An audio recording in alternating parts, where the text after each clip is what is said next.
Right. This is an overview of a presentation I did not too long back, just showcasing a Kubernetes and ArgoCD workflow against a micro front-end architecture for an analytics platform. It's basically just a dashboard that has a windowing component to it as one component or one concern, and then the widgets for that can just come and go in their own release cycle or development life cycle for different users and different use cases. And there's a data mesh basically. So there's a service discovery and a data discovery so that people can build on top of those widgets.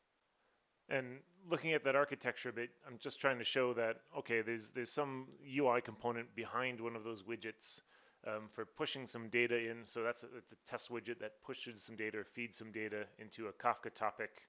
That Kafka topic writes to Apache Pinot, which is actually, it's relatively new if you've not seen it. It's a fantastic real-time analytics database trying to bring OLAP to the user space by doing really efficient queries and things. Anyway, there's a database there.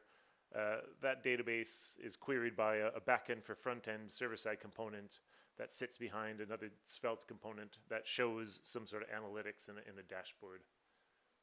So at this point, I've got a clean development workstation. I've just cloned a repo. I've sped this up a bit because it's a bit boring otherwise. But all this shows is that I've got nothing running, just Docker. And there's a install Kubernetes bash script that'll go ahead and install a Kubernetes and Docker local kube cluster, as well as ArgoCD and K9s as it happens. But from this point, I've got localhost ArgoCD and everything running basically exactly the same as what I would have in the cloud.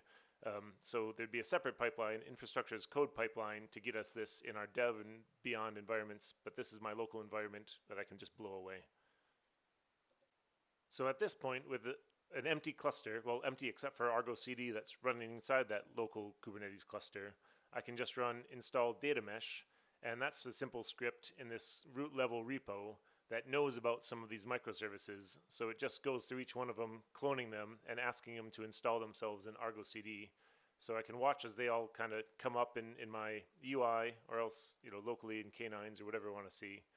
And for any one of those components, if you've not seen the ArgoCD UI, it's pretty slick. I can just click on one of those and it shows me all the kube objects, and each one of those I can go and see what the YAML looks like and everything else, and I can just navigate and easily find anywhere from how that CD is configured, the continuous delivery, what branch it's looking at and what path within that branch.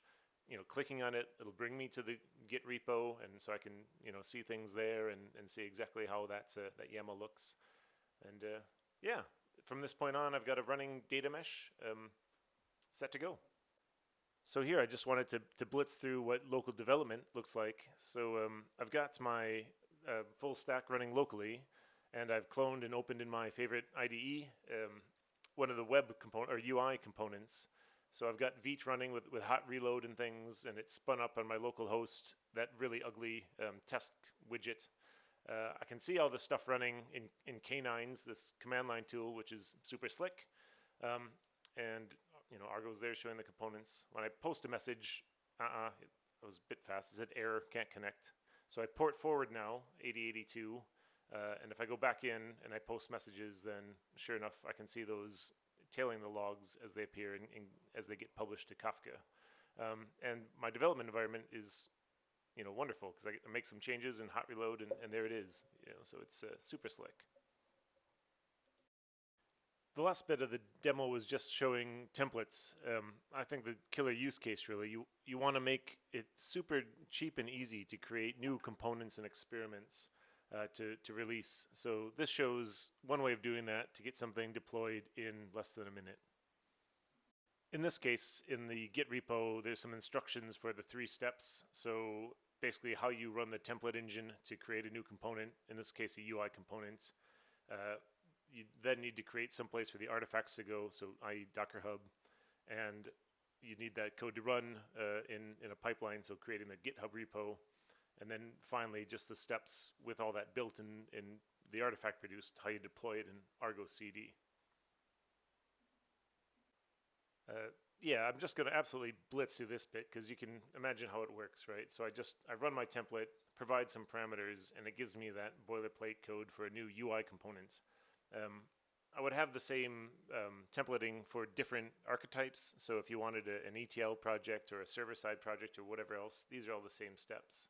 But I mean, all in all, end to end, all of this is going to take less than a minute. I mean, I know I sped it up, but you know, it leads you right through. And one of the nice things about that template, the way it was written, is it has the GitHub actions, so it already knows how to run the pipeline, and it has the scripts for deploying itself.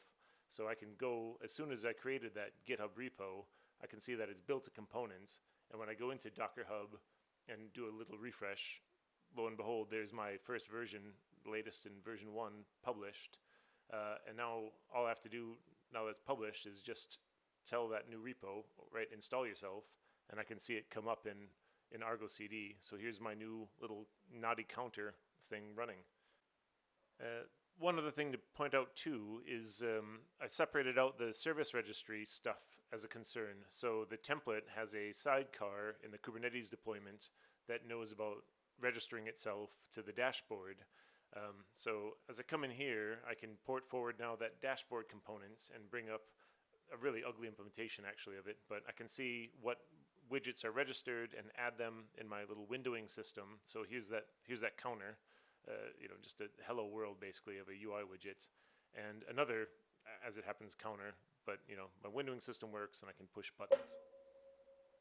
Okay, so that was a super fast whiz through some stuff that was probably too fast actually, but it was just kind of showing the main pieces of, okay, here's the thing that we wanted to build, here are those microservices, and we can create new single responsibility, standalone experiment components cheap and easily. And a lot of those technologies, you know, templating, for example, doesn't have to be Giterate, you know, use cookie cutter, you know, write your backend services or in whatever languages you want.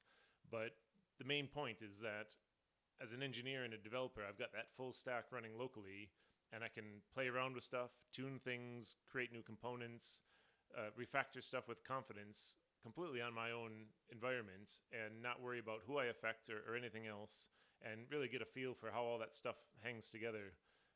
And it's a consistent experience that I'd have if that were running in the cloud. So I've done that on my laptop, and it's still ArgoCD and Kubernetes and everything else in the cloud as I escalate things through the environments. So maybe that was useful. That's just kind of a kicking off point for, that's what I think good looks like, and sort of the main kind of throes of what doing microservices looks like. So yeah, we'll see where we go from there. Thanks.